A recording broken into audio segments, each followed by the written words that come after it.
佛罗里达是一个半岛，它位于美国东南部。它拥有美国本土最长的海岸线，其经济位列全美第4位。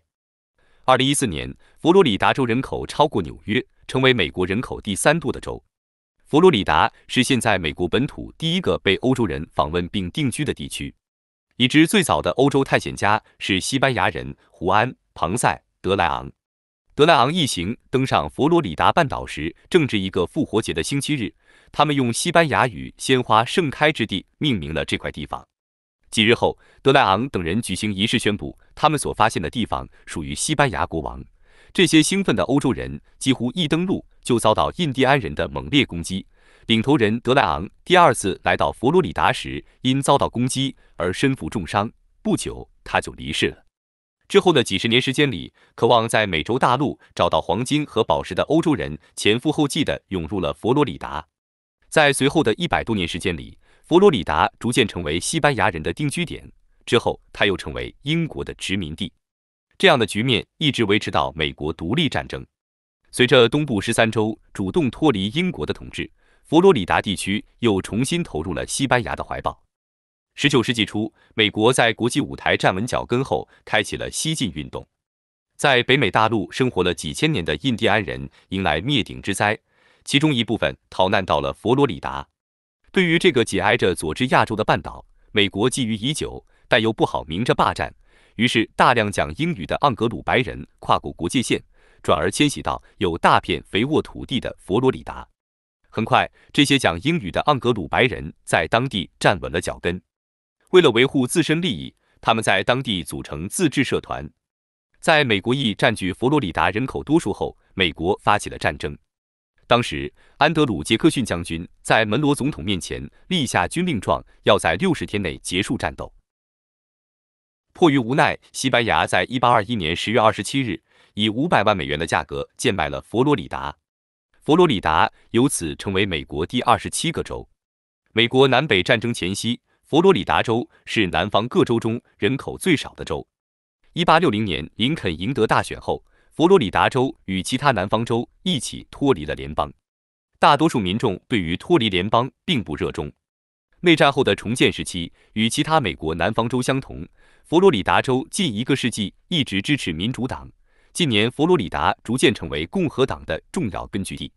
佛罗里达人口爆炸式增长始于20世纪20年代的土地大繁荣。当时，佛罗里达成为度假者的目的地和南方土地投机者的天堂。在企业家卡尔·费舍尔和乔治·梅里克的带领下，迈阿密通过土地投机和雄心勃勃的建设项目，变成了一个新兴的大都市。到1925年，市场上没有买家来支付高价，繁荣很快便走向衰落。在富兰克林·罗斯福政府的联邦救济金的帮助下，佛罗里达逐步走出了困境。第2次世界大战后，随着空调的普及和洲际公路系统的发展，佛罗里达凭借低税率且气候温暖，成为了美国和加拿大退休人员的宜居地。1962年，苏联在古巴部署导弹，古巴最早是西班牙的殖民地。直到19世纪末的美国与西班牙爆发战争后，古巴才被战败的西班牙转手交给了美国。古巴与佛罗里达半岛之间只隔了一个佛罗里达海峡。起初，美国想把古巴划为自己的一个州或者海外属地，但考虑再三，美国决定扶植一个傀儡政权。如今依旧被美国控制的关塔那摩湾军事基地就是这个阶段的产物。到1959年，卡斯特罗率起义军推翻了巴蒂斯塔的独裁统治。美国曾一度认为甩掉巴蒂斯塔未尝不是件好事。于是，在古巴革命2个月之后，美国宣布承认古巴革命政府。不到半年，双方就产生了矛盾。虽然古巴导弹危机最终得以和平解决，但美国并没有放松对古巴的制裁。1980年，古巴爆发秘鲁使馆事件，上万名古巴人到秘鲁驻古巴使馆寻求庇护。在古巴政府的强烈要求下，秘鲁大使馆仍旧拒绝交出叛逃者。卡斯特罗一怒之下，下令撤离了保卫秘鲁使馆安全的古巴警卫，并鼓励古巴人自由进入。随后，大批古巴人蜂拥而入，这导致秘鲁使馆的院子里连站的地方都没有。秘鲁于是向国际社会求援。此后，美国、西班牙、哥斯达黎加、厄瓜多尔、比利时等国先后发表声明，愿意接收在秘鲁使馆避难的古巴人。紧接着，美国出台了《古巴情况法》。这个法案规定，任何自1959年后到达美国且在美国居住满1年的古巴人，均可以获得永久居住权。美国人一边封锁，一边挖墙脚的行径，让卡斯特罗大为恼火。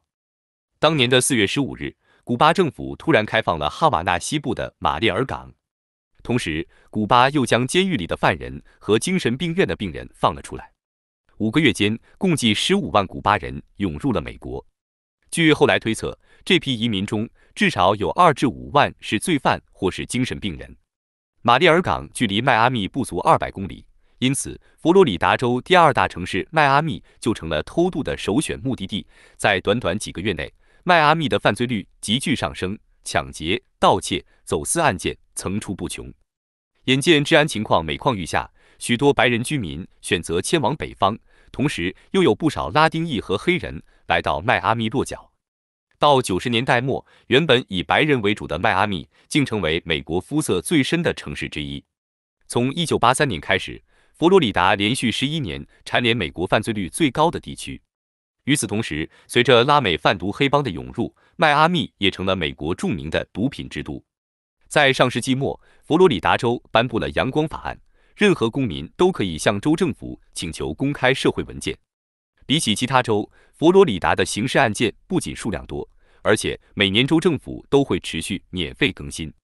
于是，在媒体的宣传发酵下，来自佛罗里达的奇葩案件一桩接一桩浮现在大众面前。挣扎在生存边缘的迈阿密底层百姓只能苦中作乐，于是佛罗里达不养闲人就成为了流行语。由于美国法律规定，如果一个人踏上了美国的土地，那么他就有权申请难民身份。但如果偷渡者在海上被海岸警卫队抓住，那么他所面临的就只有遣返一条路。而基韦斯特作为美国本土的最南端，对于那些一门心思想要踏上美国土地的偷渡客们来说，基韦斯特无疑是最佳的跳板。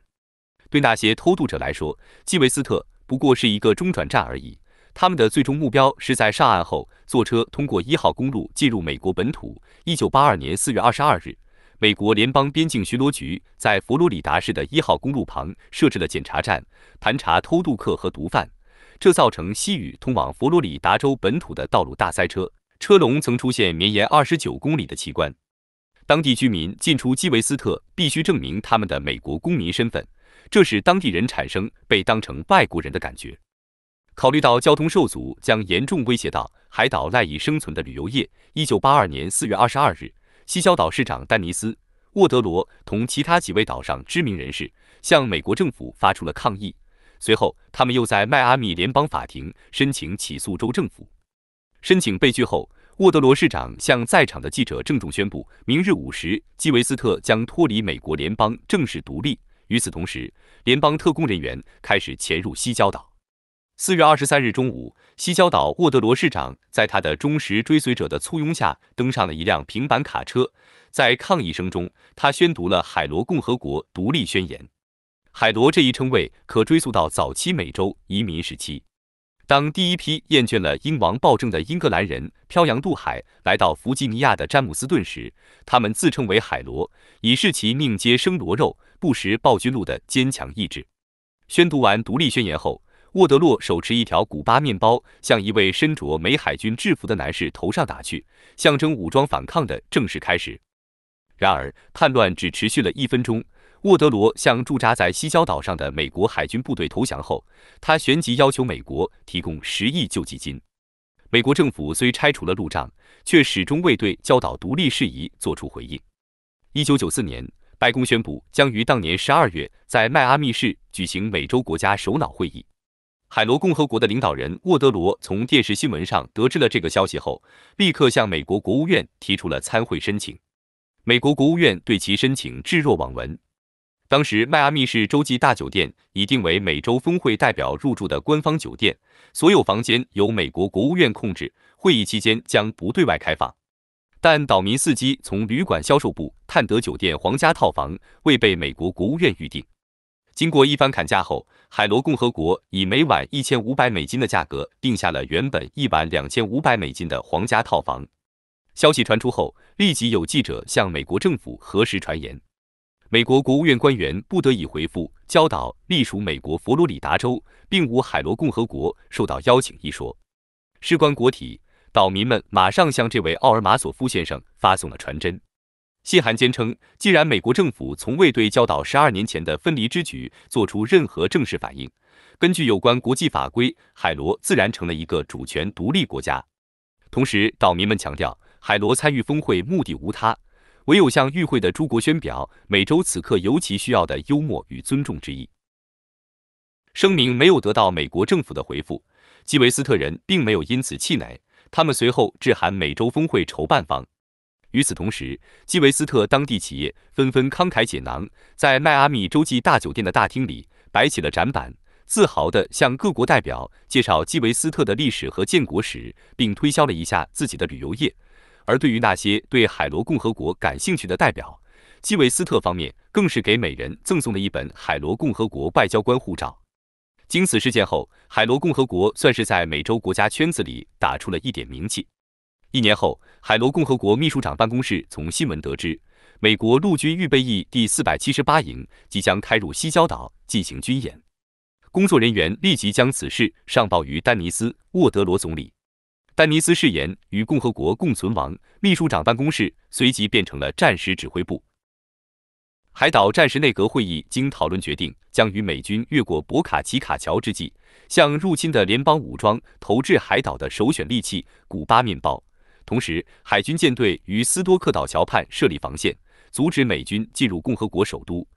次日清晨，秘书长办公室正式向第478营下战书。9点45分，穆勒少校致电海螺共和国秘书长办公室，称478营绝无任何伤害岛民之意，全营上下官兵皆为好人，并坦诚希望能够避免大规模军事冲突。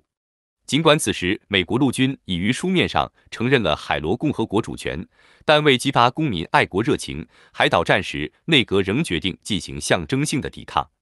此后，1995年反美战争的胜利被当作海螺共和国史上最大的事件来纪念。每年海螺国庆时，民众都要用玩水枪和扔面包的方式模拟这场战争，这已经成了拉动当地旅游业发展的一个知名项目。